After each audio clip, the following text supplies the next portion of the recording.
Hello दोस्तों, नमस्कार। आज की जो वीडियो है, आज हम इस वीडियो में पढ़ने वाले हैं जॉन कीट्स की बहुत ही पॉपुलर पोएम ला बेल डेम सेंस मर्सी। जो कि दोस्तों, अगर हम बात करें इस पोएम के पोएटिक फॉर्म की, तो इस पोएम की जो पोएटिक फॉर्म है दोस्तों वो है बैलेड। तो ये जॉन कीट्स साहब का बहुत ही इम्पोर्टेंट और कह सकते हैं बहुत ही पॉपुलर ये एक बैलेड है।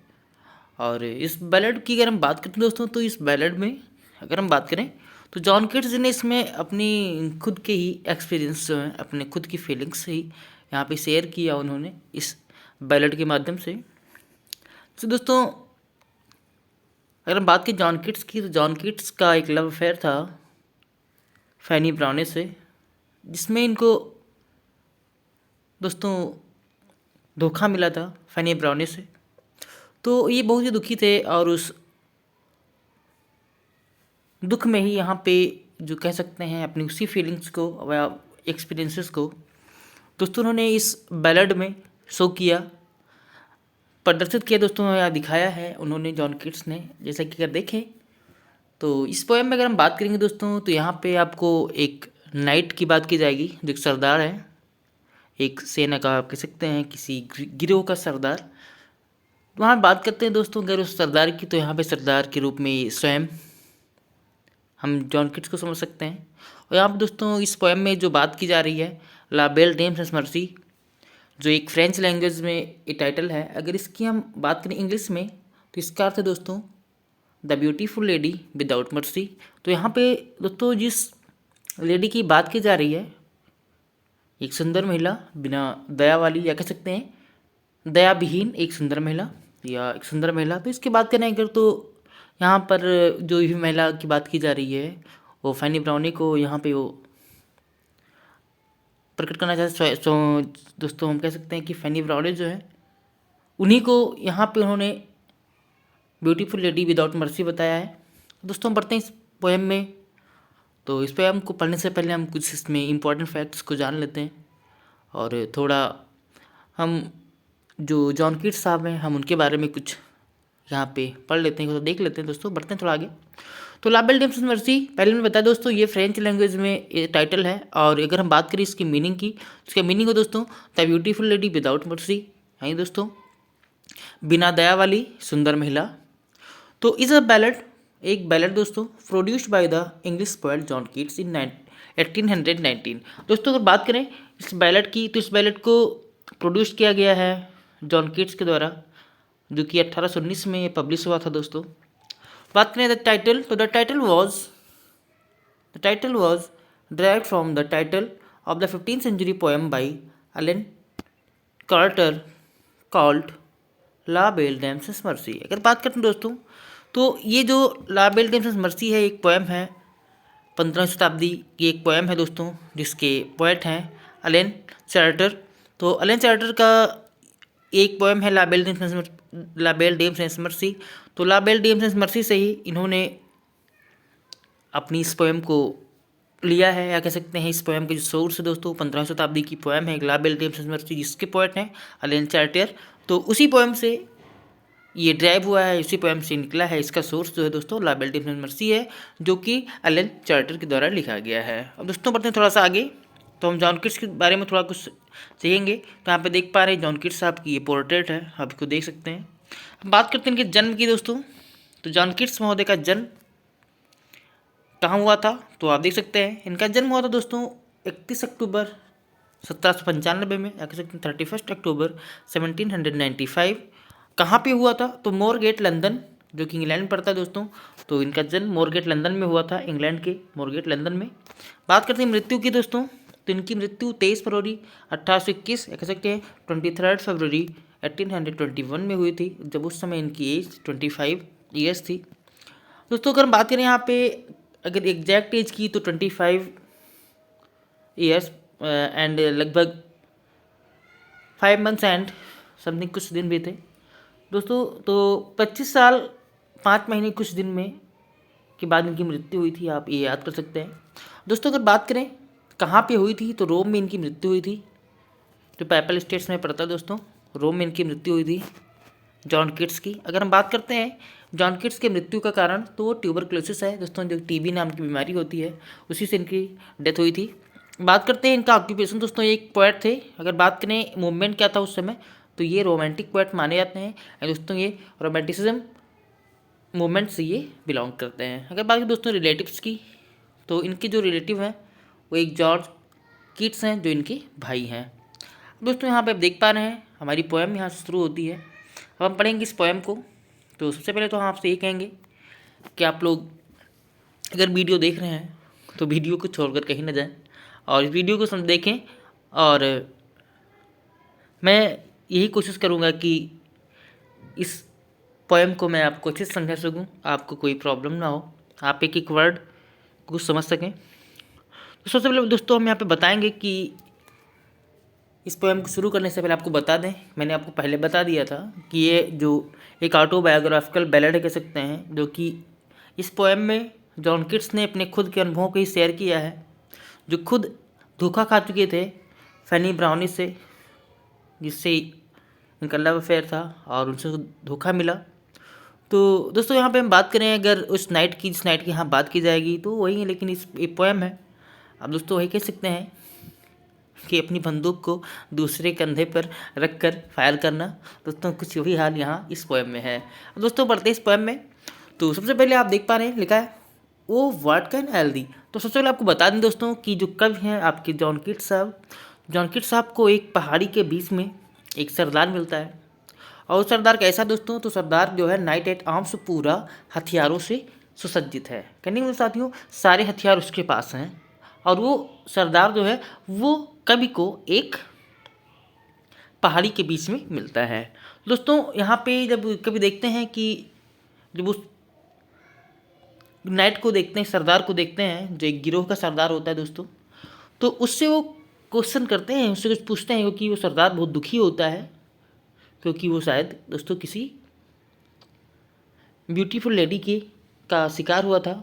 तो उसी से वो क्वेश्चन पूछते हैं, जब देखते हैं वो दुखी है सरदार, तो और जबकि उसके पास सारे हथियार हैं, तो कभी उससे एक क्वेश्चन करता है। क्या क्वेश्चन है दोस्तों, कि वो व्हाट कैन हेल्दी। तो दोस्तों जैसे बात करें इस पोएम की, तो इस पोएम का टाइटल जो है वो आपने देखा फ्रेंच वर्ड में है। तो इस पोएम की जो लैंग्वेज दोस्तों वो भी समझना थोड़ा मुश्किल होता है, लेकिन यहाँ पर हम आपको बता रहे हैं आपको कोई दिक्कत नहीं होने वाली है। अगर हम बात करें ओ, तो अरे व्हाट कैन हेल्दी, अगर व्हाट कैन हेल्दी की बात करें दोस्तों, तो इसका अर्थ यहाँ पे होगा why are you so sad. दोस्तों यहाँ बात करें कि why are you so sad, तो हम बात करते हैं O what can ail thee knight at arms. अब दोस्तों यहाँ पे क्वेश्चन करता है जो कवि है जॉन किट्स महोदय, वो क्वेश्चन करते हैं कि हे हथियारों से सुसज्जित सरदार, या हे हथियारों से लदे हुए सरदार, या हथियार को लिए हुए सरदार। जो सरदार है वो हथियारों से सुसज्जित है, सारे हथियार उसके पास हैं। दोस्तों वो क्वेश्चन करते हैं कभी कि हे हथियारों से सुसज्जित सरदार व्हाट कैन हेल्दी, यानी कि how are you, sorry why are you so sad, तुम इतने दुखी क्यों हो। क्वेश्चन करते हैं दोस्तों कि हे हथियारों से सुसज्जित सरदार तुम इतने दुखी क्यों हो। और क्वेश्चन करते हैं अलोन एंड पेलली लॉइटरिंग, और यहाँ पर तुम अकेले, और पेलली का मतलब दोस्तों उदास होकर के, चेहरा उनका पीला पड़ा हुआ है दोस्तों, यानी उतरा हुआ चेहरा लेकर के उदास होकर के तुम यहाँ पर क्यों भटक रहे हो। दोस्तों अगर बात करते हैं तो जानकीर साहब यहाँ पे क्वेश्चन करते हैं कि हे हथियारों से सुसज्जित सरदार, या हथियारों से लदे हुए सरदार, सारे हथियार आपके पास हैं, उसके बावजूद तुम इतने दुखी क्यों हो, और यहाँ पर अकेले और उदास होकर के या दुखी होकर के क्यों भटक रहे हो। दोस्तों आप ही क्वेश्चन करते हैं कि the sage has withered from the lake. यहाँ बात करते हैं सेज की। सेज दोस्तों यहाँ पे एक झाड़ी है, जो घास नुमा पौधे होते हैं, तो झाड़ी उसी को सेज कहा जाता है दोस्तों। सेज विदर्ड मतलब होता है साथियों, विदर्ड मतलब मुरझा जाना। तो साथियों बात करते हैं कि झाड़ी जो है वो मुरझा चुकी है फ्रॉम द लेक, इस लेक की। दोस्तों बात करते हैं पहाड़ी के पास जो झील है, कहते इस झील के किनारे जितनी भी झाड़ियाँ लगी हुई हैं, जो घास नुमा जो पौधे हैं, वो सब मुरझा चुके हैं। एंड नो बर्ड सिंग, और कोई भी चिड़िया नहीं गा रहे हैं। कहने का मतलब दोस्तों क्या है कि ये शाम हो चुकी है, चिड़िया अपने घोंसलों में पहुँच गई हैं, जितने भी जो झाड़ियाँ हैं मुरझाई हुई नज़र आ रही हैं। दोस्तों बात करता है कि शाम हो चुकी है, सारी चिड़िया अपने घोंसलों में पहुँच चुकी हैं, अब कोई चिड़िया नहीं गा रही हैं, और लेक के पास जो झाड़ियाँ हैं वो सब मुरझा चुकी हैं, और तुम इस समय यहाँ पर जो हथियारों से लदे हुए हो, सारे हथियार आपके पास हैं, फिर भी इतने दुखी क्यों हो और यहाँ पर अकेले और उदास होकर के क्यों भटक रहे हो। दोस्तों बढ़ेंगे थोड़ा सा आगे, जो नेक्स्ट स्टेंजा है, अब जैसे कि आपको बता दें कि बैलेड में दोस्तों 4 लाइन की स्टेंजा होती है और दोस्तों इसमें रिफ्रेन होता है। रिफ्रेन का मतलब होता है एक लाइन या एक कह सकते हैं स्टैंजा जो बार बार रिपीट होता है, उसी को रिफ्रेन कहा जाता है दोस्तों। तो अब बात करते हैं, फिर क्वेश्चन करते हैं वो what can ail thee knight at arms. फिर वही क्वेश्चन करते हैं दोस्तों कि हे हथियारों से सुसज्जित सरदार या हे हथियार लिए हुए सरदार, सारे हथियार आपके पास हैं, तुम इतने दुखी क्यों हो। सो हैगर्ड, इतने ज़्यादा दुखी। सो ओबिगोन, इतने ज़्यादा चिंतित। दोस्तों बात करते हैं सो हैगर्ड, इतने चिंतित होकर के, एंड सो ओबिगोन, और इतना ज़्यादा दुख का बोझ लिए हुए या इतने दुखी हो करके आखिर क्यों यहाँ पर खड़े हो, आखिर क्यों भटक रहे हो। दोस्तों फिर क्वेश्चन करता है कभी जॉनकिन बोधे कहते हैं हे हथियारों से सुसज्जित सरदार, आखिर तुम इतने दुखी क्यों हो और इतना चिंतित नजर क्यों आ रहे हो और इतना दुख लिए हुए यहाँ पे क्यों खड़े हो।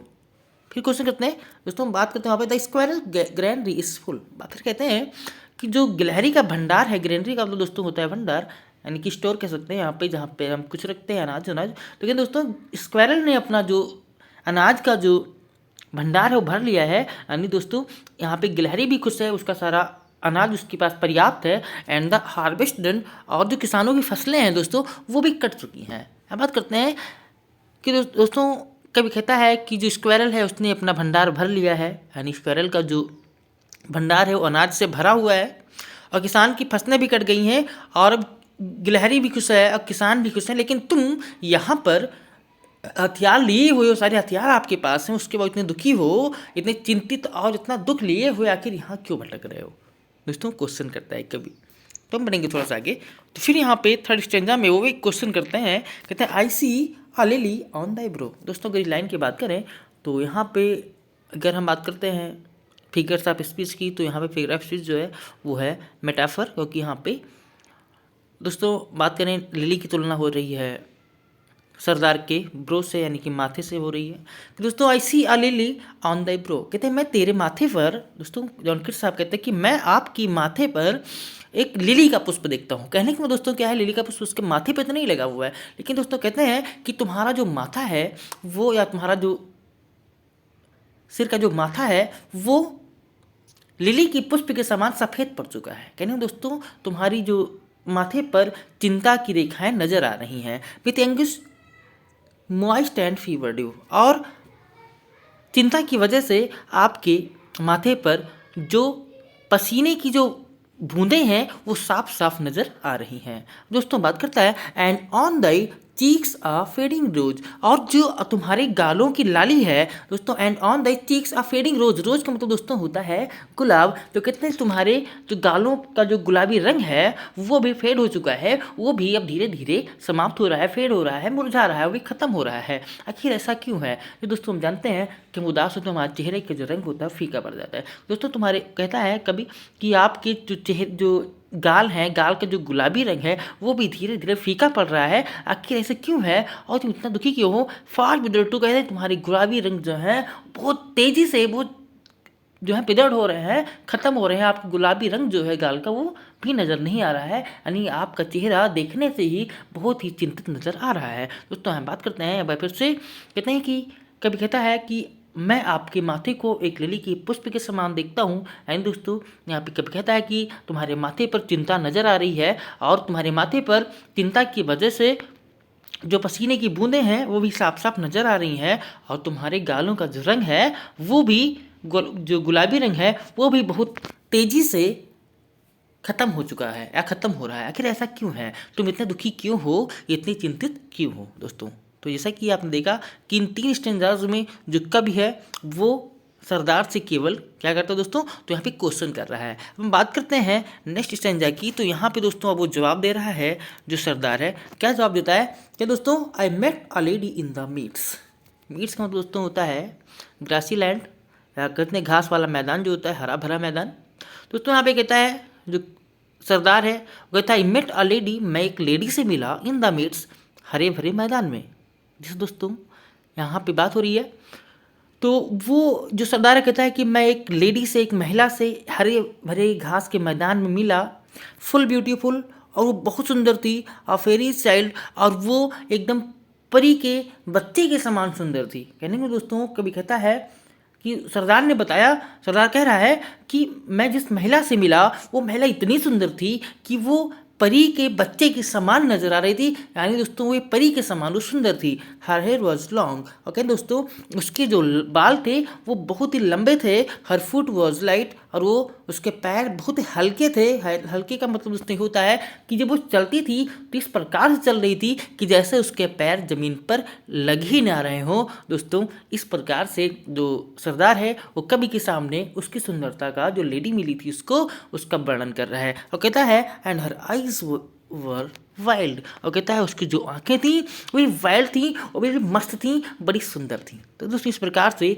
इस स्टैंजा में जो सरदार है वो कवि को बताता है कि वो एक लेडी से मिला जो बहुत सुंदर थी, एक परी के समान थी।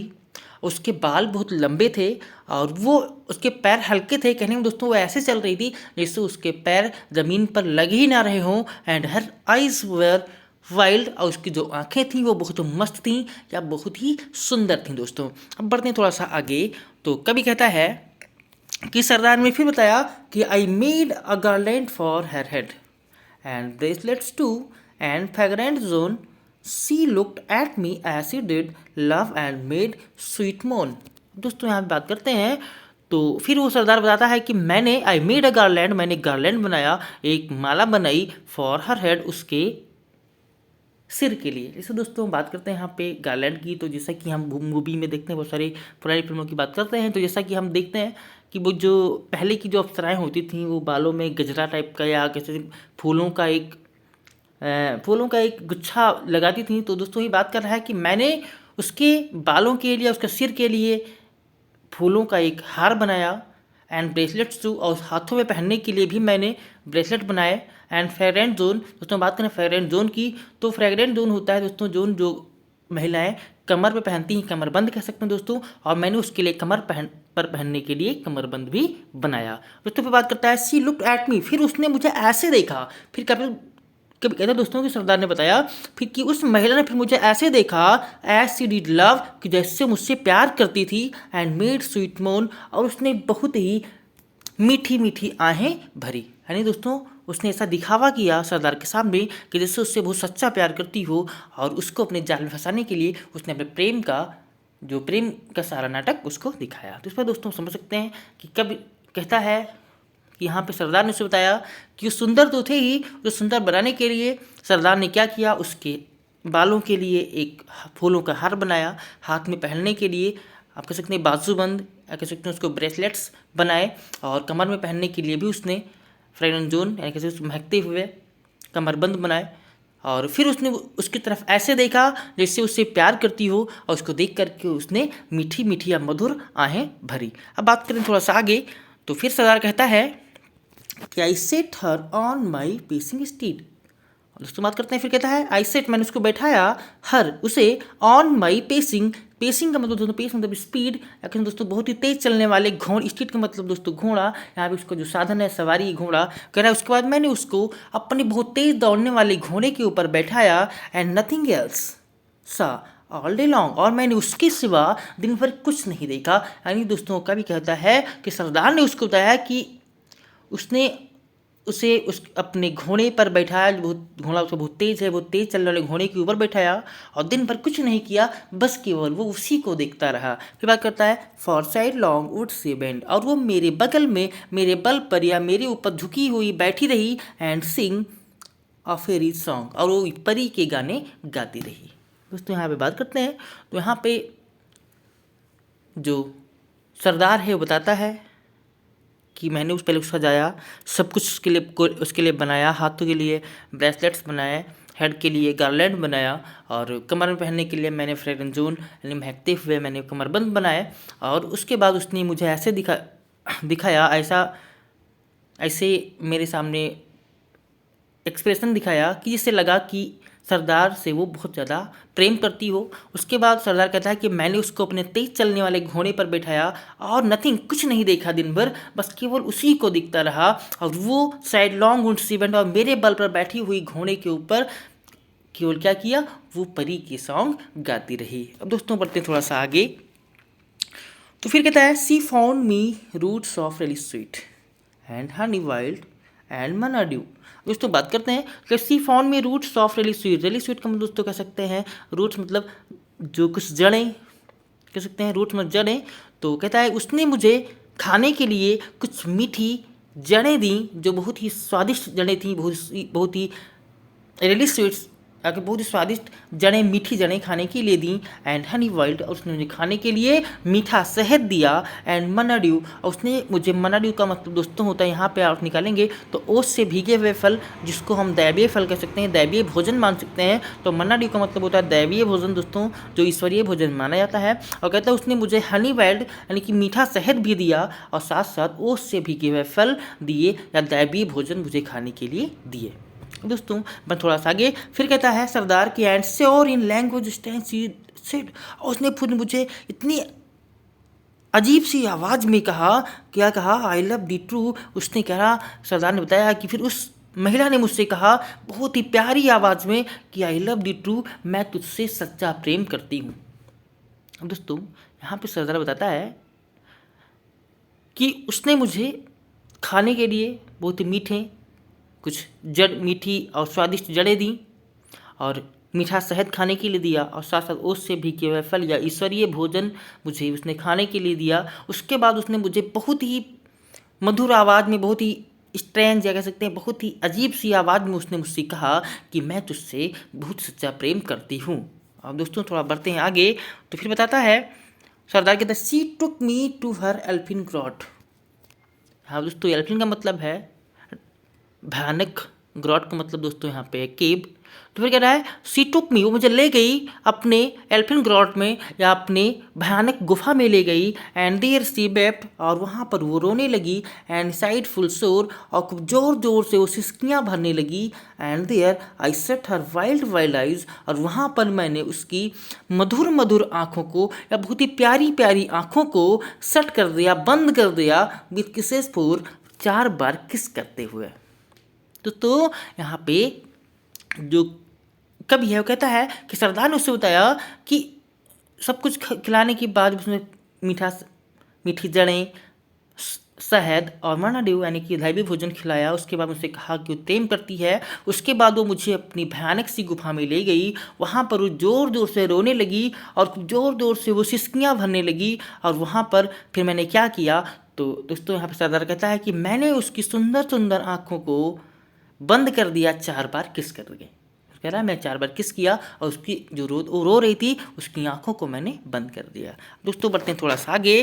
तो यहाँ पे फिर वो बताता है कवि कि सरदार ने कहा and there she lulled me asleep. Lulled का मतलब दोस्तों होता है लोरी सुनाना। तो उसमें यहाँ बात हो रही है एंड देयर, और वहाँ पर सी लर्ड, उसने मुझे लोरी सुनाई, मी स्लीप, और लोरी सुना करके मुझे सुला दिया।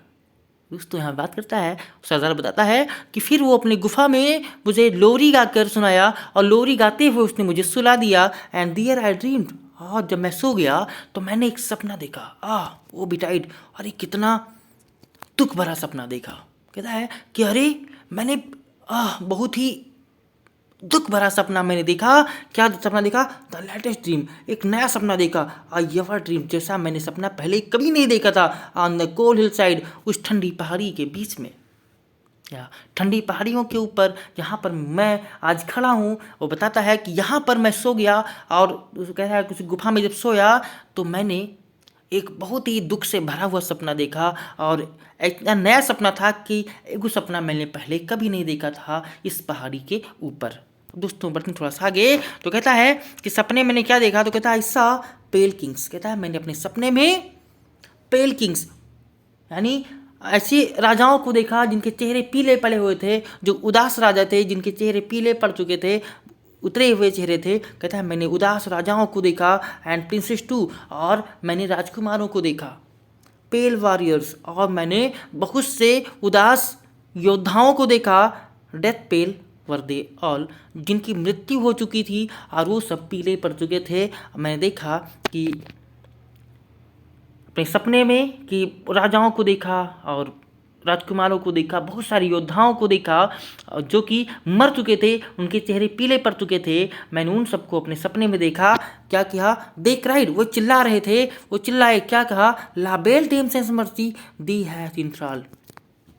कहा कि तू भी फंस चुका है, ला बेल टेम सेंस मर्सी, बिना दया वाली महिला की जाल में।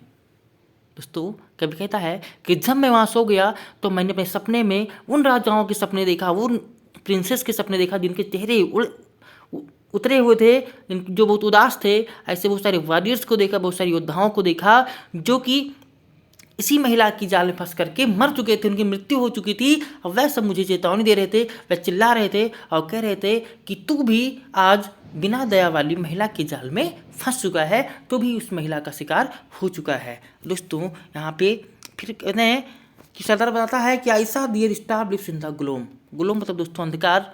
तो कहता है कि ऐसा मैं देखा, उनके स्टार, उनके भूखे ओठों को अंधकार में देखा, विथआउट वार्निंग, जो मुझे वार्निंग दे रहे थे, जो मुझे चेतावनी दे रहे थे, ग्रेप वाइड, मुझे बचने के लिए। और कहते एंड आई अवोक दोस्तों, and I अवोक and found me here on the cold hill side. दोस्तों कहता है मैंने देखा कि जो वो राजा थे, जो राजकुमार थे और जितने भी योद्धा थे जो मर चुके थे, जो महिला का शिकार हो चुके थे, वह सब मैंने उनके खुलते हुए ओठों को अंधकार में देखा, जो कि मुझे एक चेतावनी दे रहे थे। और उस चेतावनी को मैंने सुना और जब मैं जगा, एंड आई अवोक, और जब मैं जगा एंड फाउंड मी हियर, तो मैंने अपने आप को यहाँ पाया on the cold hill side, इन ठंडी पहाड़ी के ऊपर। दोस्तों जब कहता है कि जब मेरी आँख खुली तो मैं देखा कि मैं इस ठंडी पहाड़ी के ऊपर पड़ा हुआ हूँ। और इस प्रकार दोस्तों बताता है and this is why I sojourn here. और कहता है यही कारण है कि मैं यहाँ भटक रहा हूँ, अलोन, अकेले, एंड पेलिल वैटरिंग, और उदास होकर के। दोस्तों कहता है और इसका यही कारण है कि आज मैं यहाँ उदास होकर के और अकेले भटक रहा हूँ। दो द सेज इज विदर्ड, यद्यपि यहाँ की जो झाड़ियाँ हैं इस लेक की वो सूख चुकी हैं और कोई भी चिड़िया नहीं गा रही हैं, लेकिन मैं यहाँ भटक रहा हूँ। इसका यही कारण है क्योंकि मैं उस महिला का शिकार हो चुका हूँ जिसके अंदर कोई भी दया नाम की चीज़ नहीं है। दोस्तों अगर बात करें यहाँ पे, तो मैंने इससे पहले बताया था कि एक ऑटोबायोग्राफिकल पोएम है, इसमें उन्होंने अपने खुद की फीलिंग्स को ही दिखाया है, जैसा कि उनको फैनी ब्राउनिस से धोखा मिला था। तो यहाँ पर अगर बात करें कि इस कविता में वो लेडी कौन है, तो लेडी को यहाँ पे जो दिखाया गया है वो फैनी ब्राउनी को ही दिखाया गया। दोस्तों यहाँ पे सरदार की बात करें तो सरदार यहाँ पे अगर देखें तो स्वयं वो जॉन कीट्स ही हैं जो कि फैनी ब्राउनी से धोखा खा चुके थे, और उनको वो यहाँ पे ये बताना चाहते हैं कि हम लोगों की जैसे बहुत सारे लोग, बहुत सारे योद्धा, राजा, राजकुमार ऐसी महिलाओं के जाल में फंस करके बर्बाद हो चुके हैं, वो मर चुके हैं, और हमें एक वार्निंग दे रहे हैं कि हम सबको ऐसी चीज़ों में नहीं फंसना चाहिए और हमें हमेशा इनसे सतर्क रहना चाहिए। दोस्तों आशा करते हैं कि आपको ये पोएम समझ में आई होगी, और आप ज़रूर बताइए कि आपको ये पोएम कैसी लगी। अगर आपको पोएम समझ में आती है तो आप अपना कमेंट ज़रूर करें। दोस्तों अगर आप चाहें तो थोड़ा सा हम जॉन कीट्स के बारे में यहाँ पे आपको बता दे रहे हैं। दोस्तों तो यहाँ पे उनकी जीवन के बारे में थोड़ा और जान लेते हैं। जॉन कीट्स 31 अक्टूबर 1795। अगर बात करें जॉन कीट्स के जन्म की तो 31 अक्टूबर 1795 में हुआ था, और उनकी मृत्यु 23 फरवरी 1821 में हुआ था। Was an English poet of the second generation of romantic poets. अगर बात करें दोस्तों तो वो सेकेंड जनरेशन के रोमांटिक पोएट्स के कवियों में से वो एक थे। जैसे कि इनके साथ में इनकी अगर बात कंटेम्प्रेरी की तो लॉर्ड बैरन थे, और बात करें तो पर्सी बिशप शेली भी इनके साथ थे। और बात करें तो his poems had been published for less than 4 years when he died of tuberculosis. अगर बात करें दोस्तों तो इनकी जितनी भी कविताएं थी और जिन कविताओं से इनको बहुत ज़्यादा पॉपुलैरिटी मिली, बहुत ज़्यादा फेमस हुए, वो कविताएं इनके मरने के 4 साल के बाद पब्लिश हुई, और उसके बाद ये ज़्यादा प्रसिद्ध हुए। तो इसके बारे में पी शेली ने कहा है, एक लाइन कहा है। दोस्तों हम आपसे पूछना चाहते हैं कि ओके कौन सी लाइन है जिसमें वो बताते हैं, क्या कहा है इसके बारे में, कि एक ऐसा कवि था जिसने मरने के बाद बहुत ज़्यादा ख्याति हासिल की। आपको वो लाइन बताना है। दोस्तों अगर बात करते हैं दोस्तों तो दे वर indifferently received in his lifetime, but his fame grew rapidly after his death। जैसा कि मैंने बताया दोस्तों कि देखा जाए तो अपने जीवन काल में उनको बहुत ही कम ख्याति मिली, बहुत ही कम पॉपुलैरिटी मिली, लेकिन अगर उनकी फेम की बात करें, उनकी ख्याति की बात करें, तो बहुत तेज़ी से उनकी मृत्यु के बाद वो ख्याति इनकी बढ़ी। यानी दोस्तों मरने के बाद ये बहुत ज़्यादा पॉपुलर हुए थे जब इनकी कविताएँ प्रसिद्धि मतलब दोस्तों पब्लिश हुई।